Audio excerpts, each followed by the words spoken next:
La Vallée-Bras-du-Nord, en fait, c'est une destination de plein air de plus en plus prisée au Québec. C'est un lieu récréo-touristique où on offre des activités de plein air, de la randonnée, du vélo, l'hébergement en yourte en refuge, une belle rivière canotable juste ici, à côté de nous. Il y a des gens qui viennent faire Via Ferrata, qui viennent faire du canyoning. En fait, c'est un lieu pour faire des activités de plein air.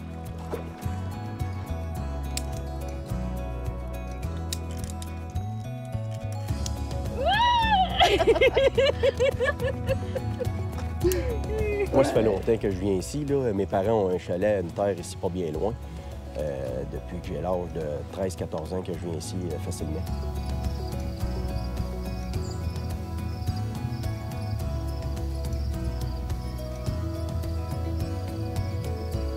En arrivant, là, tu vois les montagnes puis la vallée, là, puis tu restes tout le temps émerveillé, tu restes tout le temps surpris. Comme c'est donc bien beau, tu sais, puis je vais à d'autres endroits, vers Rivière-à-Pierre, puis dans le coin, tu sais, mais quand on arrive dans la vallée ici, c'est tout le temps impressionnant de voir la coulée, puis c'est vraiment magnifique.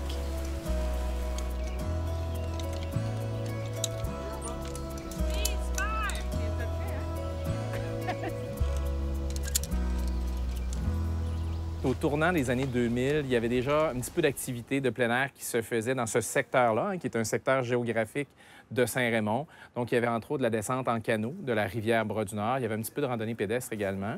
Et des intervenants du milieu avec la Ville, la Chambre de commerce de Saint-Raymond et la Corporation de développement de Saint-Raymond ont identifié le modèle coopératif comme étant le modèle idéal pour encadrer l'activité.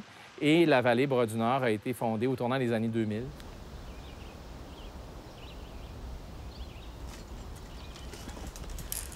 Le mandat premier de la Vallée-Bras-du-Nord, c'est d'assurer un développement harmonieux, un développement durable du territoire. Et pour ça, il faut faire énormément d'éducation, de sensibilisation auprès des différents types de membres de la Vallée-Bras-du-Nord. Côté membre travailleur, il y a tout type de travail, que ce soit moi qui s'occupe plus des sentiers avec des collègues, que ce soit des gens qui s'occupent plus des accueils. Fait que membre travailleur, bien, c'est une personne qui a envie de s'impliquer au sein de la coopérative. Après avoir passé une année à temps régulier, disons, bien, on peut devenir membre travailleur de la coopérative. Un membre de soutien, c'est quelqu'un qui aide au développement de la vallée, qui y croit, sans nécessairement y travailler ou produire un service, mais c'est quelqu'un qui a à cœur la vallée puis qui veut quand même participer à son développement. Un membre producteur, c'est un membre qui va faire de l'activité économique avec la vallée. Donc, qui va venir offrir, qui va venir bonifier déjà l'offre existante de la vallée, qui va venir offrir une activité connexe, une offre d'hébergement, toute offre, donc, qui donne une relation économique avec la vallée Bras-du-Nord. On avait de très belles valeurs qui étaient peut-être un petit peu statiques, des valeurs un petit peu qui vont d'office pour les coopératives. Et là, on est dans un travail à revoir ces valeurs-là pour que ça soit encore plus collé sur notre réalité. Là-dedans, on peut trouver notamment la passion. On s'est rendu compte qu'un des dénominateurs communs, c'était vraiment notre passion. Puis un accomplissement par le travail. On se réalise énormément là-dedans. Alors, ça, c'est certaines valeurs qui font partie autant des membres travailleurs, mais même des membres producteurs. Tout le monde veut faire partie de la gang. Une entreprise privée n'aurait pas pu implanter ces activités-là, ce développement-là sur le territoire. Un organisme sans but lucratif aurait peut-être pas été capable de mobiliser autant de partenaires qu'une coopérative de solidarité. Alors, pour nous autres, le succès de la Vallée-Bras-du-Nord repose, oui, sur ses membres, mais repose vraiment sur son modèle de gestion. La majeure partie de nos sentiers ont été développés à travers un programme de réinsertion sociale qui permet à 12 jeunes à chaque année, dans un milieu très encadré, avec des coordonnateurs qui ont une formation en accompagnement et en réinsertion, donc de refaire surface et de revenir sur le marché du travail à travers un programme et de créer bien, ce qu'on connaît aujourd'hui avec les 60 km de randonnée pédestre et les pratiquement 100 km de sentiers de vélo de montagne.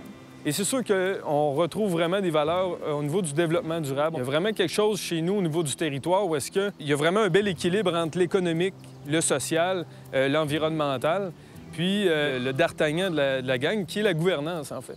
Parce qu'on a bien beau avoir toutes ces belles valeurs-là, c'est qu'est-ce qui va faire en sorte de mieux conduire ces valeurs-là de développement durable? Bien, pour nous autres, on pense que c'est la coopérative.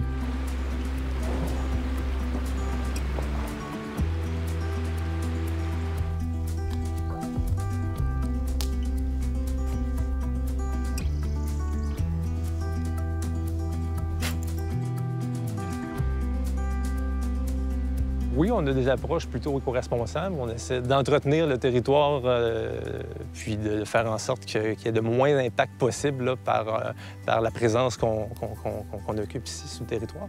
Donc, on essaie de sensibiliser la clientèle à, évidemment, rapporter tous leurs déchets, de rien laisser sur le territoire, faire attention à toujours utiliser les sentiers quand ils se déplacent, de ne pas marcher n'importe où dans la forêt. Ici, à Channahon, on retrouve vraiment des aménagements où est-ce qu'on va faire la mise en valeur des paysages. Pour nous autres, le paysage s'avère être notre levier économique. On est d'une ancienne vallée glaciaire, la Solde en Port-Neuf.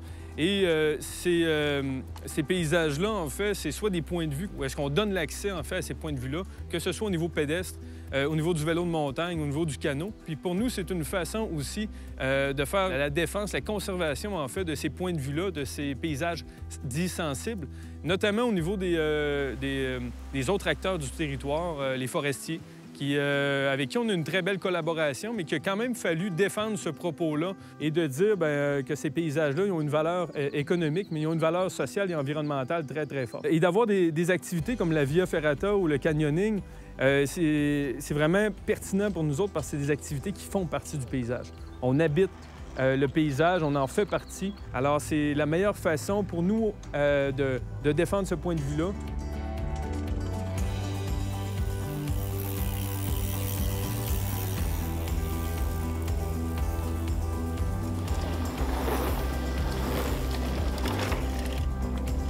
Je suis un petit gars de la région, un petit gars de la place, puis je pensais jamais revenir au Bercail. Puis j'ai eu la chance de revenir, travailler dans mon domaine. Je me pince presque à chaque jour parce que pour moi, c'est bien le fun de rêver des fois, mais de se permettre d'avoir l'audace de réaliser ces rêves-là. Une gang de passionnés ensemble qui travaillent fort, qui veulent montrer aux gens, parce qu'il y a beaucoup de gens, en fait, qui ont décidé peut-être au début de pas trop croire ou d'être sceptiques. Comme gars de la place, moi, j'avais envie de dire à ces gens-là, on va vous montrer que ça se peut. On va vous montrer qu'à force de coopération, de solidarité, de travailler ensemble, on est capable d'accomplir des grandes choses.